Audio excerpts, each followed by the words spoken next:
如何利用侦探思维和伴侣斗智斗勇，且永远占据恋爱的主动权呢？看到这句话，或许能让你想到一部电影，而它就是令人回味无穷的《消失的爱人》。故事开始，在一个非常普通的早晨，男主尼克丢完垃圾有些失神，他已经厌倦了现在的生活，可等下还要回到房间面对妻子。吃完早餐，尼克按照惯例无所事事地游荡一圈，然后来到了和姐姐一起开办的酒吧。尽管今天是他和妻子的结婚纪念日，但此刻的尼克根本不想回去。正当姐弟俩吐槽关于婚姻的话题时，尼克接到了邻居的一通电话，说是你家的猫跑了出来，叫个不停。事不宜迟，匆忙赶回家中。尼克很快意识到了不对劲，原本在家的妻子艾米不知去了哪里。屋里的每个角落都出奇的安静，只见客厅里的茶几被掀翻在地，就好像有人闯进过一样。接到报警后，探长邦尼第一时间赶到了现场，并对各个房间进行了仔细勘查。除了厨房里有几滴血迹以外，其他地方并没有特别之处。好巧不巧，邦尼发现艾米竟然是自己的偶像。原来艾米的父母是一对知名作家，他们以女儿为原型写了一部畅销小说，而这部小说也让艾米成了家喻户晓的人物。 Your wife is amazing, Amy? Yeah, she is. 随即将尼克带回警局录口供，但接下来的询问却让众人大跌眼镜。尼克说自己失业前是一所大学的老师，妻子则是闲赋在家的主妇。或许是工作太忙的原因，他不清楚妻子的生活习惯，也不知道妻子平时都在干什么，眼见问不出什么信息。邦尼说最近这里的治安不太好，初步判断艾米可能遭到了绑架。在警方的提醒下，尼克这才想起要将此事告知岳父岳母。就当录完口供准备离开时，尼克在隔壁看到了老父亲。原来父亲从养老院走时找不到人，因此在警局待了一整天。回去的路上，两人的脸色都有些难看。父母在尼克很小的时候就已经离婚，所以他对父亲并没有什么好感。夜幕降临，警方封锁了尼克的家，因此尼克只能暂住在姐姐的家里。在对案发现场重新勘查后，技术人员表示厨房里有重大线索，而另一个小组也有新的收获。这个家庭看起来像是尼克在养家，可实际上的房产、酒吧和信用卡，甚至电话账单都在艾米的名下。翻找中还找到一个信封，而信的标题却写着一句奇怪的话。第一个提示，这句话是什么意思呢？第二天，艾米的父母从纽约慌忙赶了过来，在邦尼的协助下，他们联合警方召开了记者发布会，希望能借助公众的力量获得更多线索。面对台下熙熙攘攘的各路媒体，艾米的父母谈吐得体，举止从容。对比之下的尼克却截然相反，他表情呆滞，身体僵硬，居然在拍照时还露出了诡异的笑。看到这里，不得不让人怀疑，他是缺心眼的，还是另有隐情呢？回到警局，艾米的父母带来了一个调查方向，他们认为女儿在恋爱期留下过隐患，嫌疑最大的是艾米的两个前男友，一个是高中时的初恋，一个是毕业后的小青年。邦尼接受了这些资料，答应稍后会去调查看看。随后，邦尼拿出昨晚的信件让尼克解释。尼克看后说，这是他和艾米玩的猜谜游戏，目的是为了让结婚纪念日更有意义。依据纸上的提示，下一个线索在尼克以前的办公室。果不其然，刚进门就看到了桌上的第二个提示，上面内容指向了一间棕色小屋，可尼克却猜不出所谓的小屋在哪里。这时，邦尼找到了一条女性内裤，然后询问是谁的。见此情形的尼克支支吾吾，谎称可能是妻子留下的。当天晚上，尼克悄悄回到了一栋小房子，看样子就好像这里藏有秘密。正如猜想的一样，迎面的桌子上果然放着第三个提示。很显然，所谓的棕色小屋就是这里。然而未等拆开查看，探长邦尼却突然出现眼前，下意识地将信件藏起来。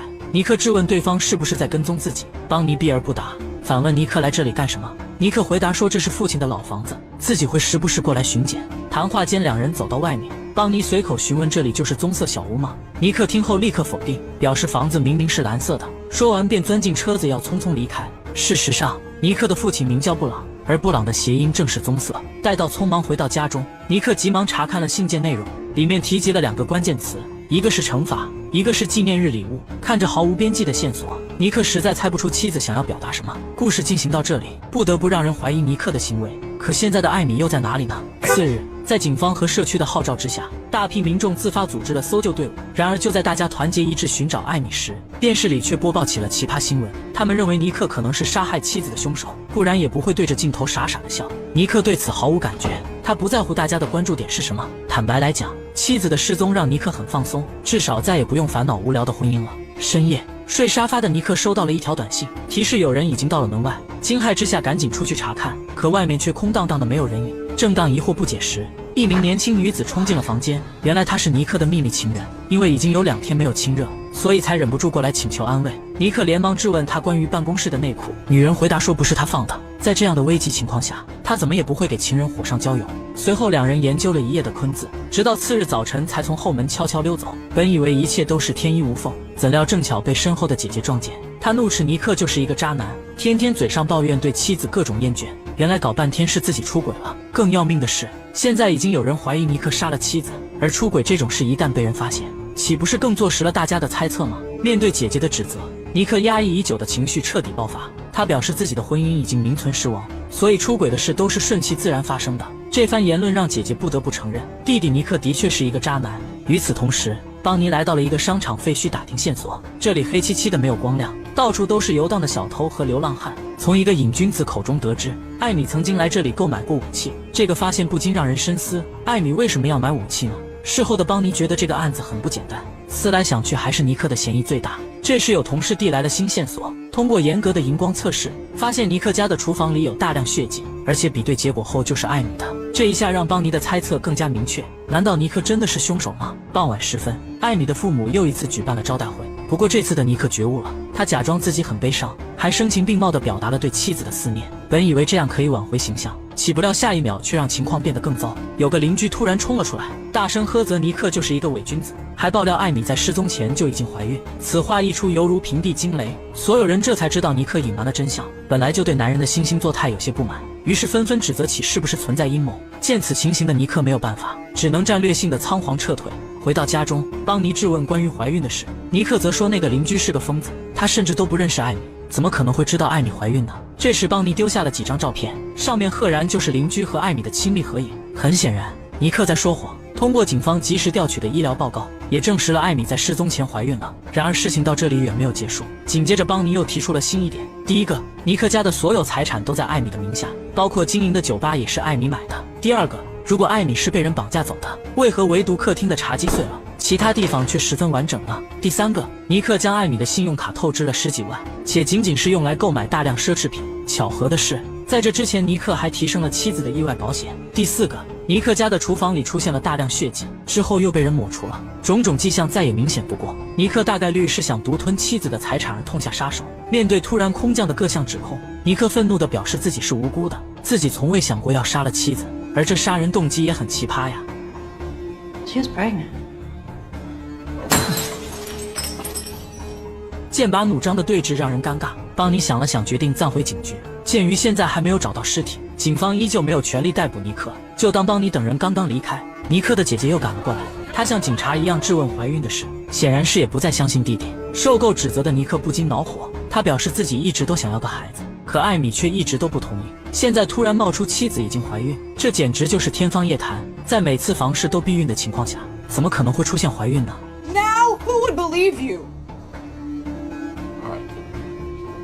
深夜，身心疲惫的尼克重新梳理前因后果，突然间就明白了妻子留下的提示。事不宜迟，赶紧去后院寻找答案。可接下来的一幕却让他极为震惊，最终提示的仓库里摆满了奢侈品，而这也实锤了尼克透支信用卡的事实。刹那之间，尼克瞬间顿悟了，这一切都是妻子的阴谋。之所以将提示点分别设在办公室、棕色小屋和仓库，那是因为这些都是尼克和情人约会的地方。联想到每个地方出现的东西，那么一切都解释得通了。妻子必然是发现了丈夫出轨，然后为了报复设计了这起失踪，其最终目的不言而喻，就是暗示尼克是一个杀妻凶手。这个推测不禁让人惊叹，可事实上真的如此吗？同一时刻，邦尼再次回到了棕色小屋，他总觉得上次的尼克很不对劲，直觉告诉他这里可能藏有线索。果不其然，邦尼在壁炉里发现了一本未被烧毁的日记，而这本日记正是失踪人艾米的。通过上面300多篇的描述，邦尼逐渐看清了案子的真相。女人艾米不仅是一个富家千金，而且还是哈佛大学的心理学博士，加上她被父母在书中塑造的人设，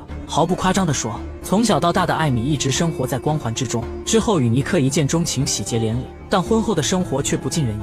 有一天，尼克突然丢了工作，艾米的父母也遇到了生意失败。为了帮助父母渡过难关，艾米私下里从自己的存款挪用了一笔钱，而这也让尼克大为光火。他认为妻子不信任自己，怒斥他不经商量就自作主张。正所谓贫贱夫妻百事哀，尼克的母亲突然得了癌症，艾米也只好跟着他一起回了老家。婆婆重病去世后，艾米用剩下的存款买了一个酒吧，目的是想让丈夫振作起来。然而此时的尼克已经变了，他每天不务正业，游手好闲，并且还把妻子当成了泄欲工具。为了挽回苟延残喘的婚姻，艾米提出要生一个孩子，但这个请求却被尼克断然拒绝，甚至还将妻子推搡后拂袖而去。从这一刻起，艾米的心死了。自从发现丈夫出轨以后，尼克的家庭暴力越来越明显。尽管艾米已经偷偷买了一把手枪防身，但她根本阻止不了已经魔化的丈夫。读完所有日记，邦尼瞬间明白了怎么回事。尼克的杀人动机就是出轨，或许他担心妻子收回财产，所以才举起了手中的刀。依据现有的证据仔细推演，尼克必然就是杀妻凶手。然而，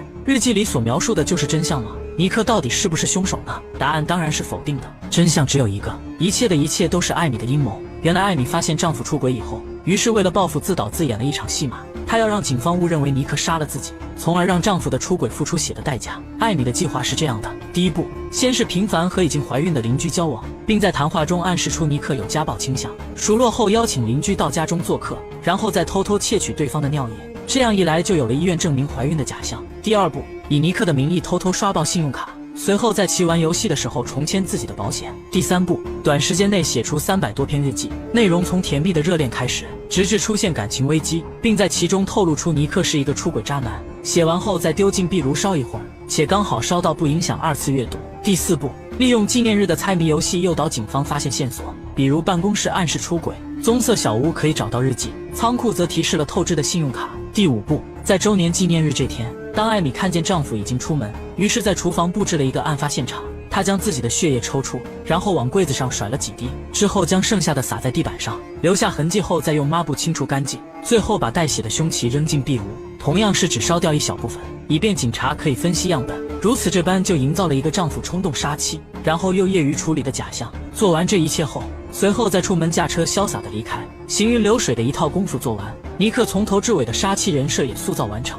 事发以后，乍一看这个尼克真的是坏透了，但实际上是艾米精心策划的栽赃大局。不得不说，有时候眼睛看到的不一定是事实。把视线拉回尼克这边，此时的他已经明白妻子的用意，但眼下却没有能力洗清冤屈。如果警方真的找到了艾米的尸体，那么自己杀妻的事实就必然坐实了。姐姐听后愿意帮助尼克，就算是赔上养老金也要查明真相。与此同时，艾米已经逃离城市，改头换面。在她的计划里，自己的最后一步是选择自杀，这样就能迫使丈夫再无翻身机会。为了隐藏样貌不被暴露，艾米剪掉了长发，并用重物砸了一下左眼，加上毫无违和感的眼镜，一个遭受家暴而离家出走的女人形成了。藏匿好身份，艾米通过网络关注着案子的进度。当看到丈夫已经遭受漫天指责时，艾米的脸上露出了得意的笑。谁也不会想到，一切的一切都是这个女人策划的。紧接着，尼克用姐姐的钱找了一个大律师，然后将情况详细讲了一遍。律师听后赞叹艾米的完美犯罪，不过以现有的证据很难洗脱嫌疑。想要破局，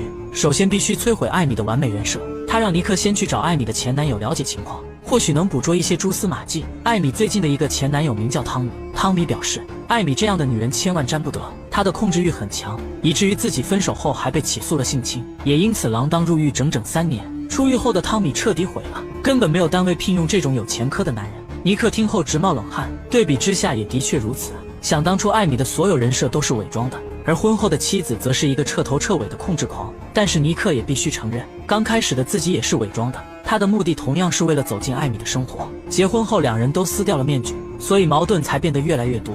直到几年后，受不了的尼克才选择了出轨，而这也导致艾米展开了报复。告别艾米的前男友，准备回家的尼克看到了一则新闻，原来随着妻子失踪案的发酵，媒体已经将尼克判定为了杀人犯，还大肆宣扬他和自己的姐姐有暧昧关系。本来不在乎的尼克看后再也坐不住了，眼下如果再不洗脱嫌疑，恐怕就算不被抓也得被民众的口水淹死。为了能找到更多的有力证据，尼克又敲开了艾米的初恋。这个男人名叫黛西，他是一个不折不扣的富二代。当听完尼克的来意后，竟然想都没想的拒绝了。没有办法，尼克只好回去向律师汇报。另一边，艾米租赁旅馆时遇到了一个女人，这个女人也是个有故事的人，她一眼就猜中艾米被家暴了。聪明的艾米以为对方智商很低，于是愉快地和她做了闺蜜。俩人最大的爱好是一起看电视，而电视上每天都有尼克的新闻。艾米看得很舒服，但闺蜜却认为尼克是被冤枉的。听到这话的艾米很是不爽，趁着闺蜜上厕所的功夫，她移动身子快速挪了过来，然后对着闺蜜的饮料吐了一口。从这个细节不难看出，艾米是一个极度狭隘的人。回来后的闺蜜继续吐槽，丝毫没有察觉饮料被人做了手脚。面不改色的艾米心里窃喜，自认为一切都在掌控之中。然而真的会一直顺利吗？俗话说出门不露富，露富必遭殃。几个人在户外游玩时，艾米太过开心跳了起来，意外将钱包掉在了地上。这一下正好被闺蜜看见，眼神中立刻胀满了贪婪的光。第二天，意识到不妙的艾米准备退房，然而却被闺蜜带人堵住了门。她早就看穿艾米的眼睛是假的，头发是故意染的，不用信用卡，只用现金。总结起来就是一个出门避风的人。现在就算抢了艾米的钱，他也不敢报警。只是几分钟的功夫，艾米的所有现金被洗劫一空。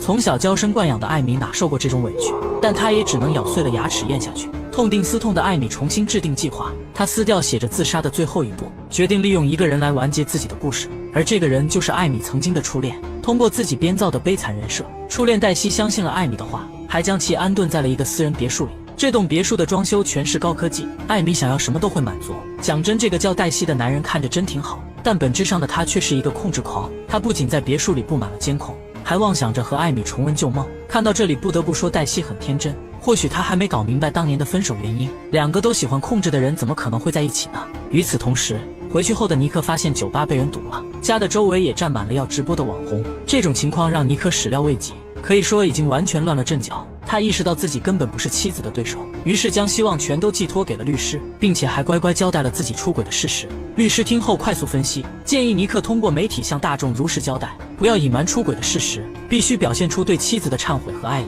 这种以被动变主动的方式，绝对可以让警方和民众重新思考。况且大家都喜欢浪子回头的戏码，说不定能有一丝扭转局面的可能。此刻的尼克已经走投无路，他能做的只能听从律师。然而就当尼克准备上电视台直播时，另一边尼克的情人却提前自爆了，且还为自己打造了一个无知少女被人诱骗的人设。这下好了，尼克瞬间被舆论推到了风口浪尖。因为局势斗转即下，律师觉得此时直播很不恰当，但尼克想了想，决定坚持计划。他似乎已经看透了艾米，或许能通过自己的伪装重新唤醒妻子。随后，尼克在节目里的表现很顺利，他的忏悔竟然看不出一丝掺假。此情此景果然打动了艾米。看着电视里的丈夫，艾米的心又一次的融化了。现在的尼克不正是自己所希望的样子吗？旁边的黛西丝毫没有察觉，她自以为艾米已经放弃了尼克，可她到死都不会想到，就在艾米重新迷恋丈夫的同时，一个可怕的想法已经逐渐形成。1个月后，黛西刚要出门，艾米却突然吻了上去。她用力咬破对方的嘴唇，还将其整洁的衣服搞乱。黛西以为艾米终于开窍，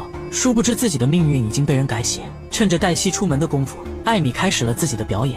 她用绳子弄出勒痕，制造被绑假象，又把红酒抹在了大腿根部，然后跑到监控下表现得很痛苦。紧接着来到卫生间，艾米将瓶子塞入了下面。等到黛西再次回到别墅，艾米装作欲火焚身，和其滚在了一起。兴奋的黛西自然不知其中缘由。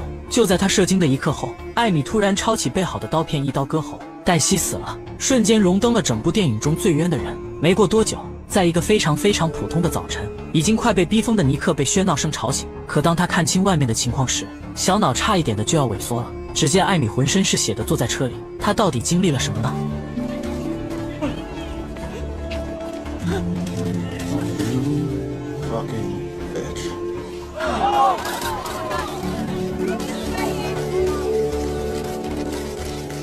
等到艾米缓缓醒来，她的面前站满了联邦警察。通过接下来的描述，一个被初恋绑架侵犯的变态故事出炉了。之所以杀了黛西逃出来，完全是出于自身的本能反应。一套无懈可击的逻辑下来，让本该被抓起来的艾米变成了一个受害者。人群中的邦尼听后有些疑惑，他认为还有很多问题没有解答。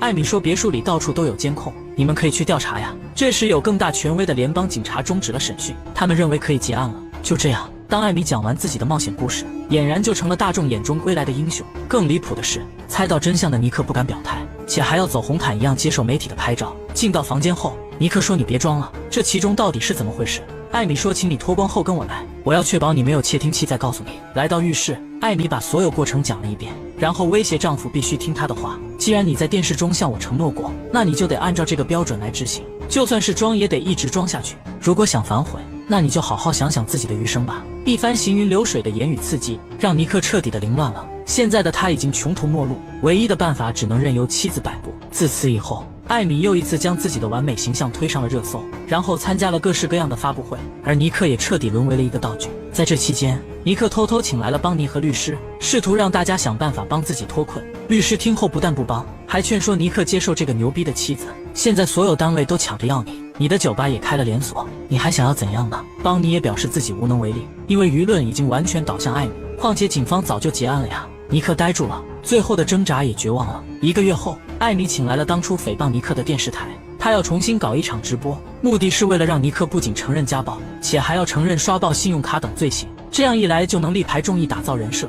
有些不服的尼克来到房间，对妻子说自己绝不会参加。艾米避而不答，指向一个盒子，而盒子里竟然是一个验孕棒。很明显，艾米竟然怀孕了。愤怒的尼克说：“老子都没碰你，怀孕了也不是我的。”艾米说：“别忘了咱们的婚检，那里有你冷冻的种子。”此时的尼克再也控制不住，表示要立刻离开这个家。见此情形的艾米丝毫不慌，温柔地说：“你可以走，但你的孩子绝对会恨你一辈子。”这句话彻底激怒了尼克，妻子竟然在讽刺自己的童年。艾米淡定地警告尼克：“你这辈子都别想离开我，而我也会永远地抓住你。” I've killed for you.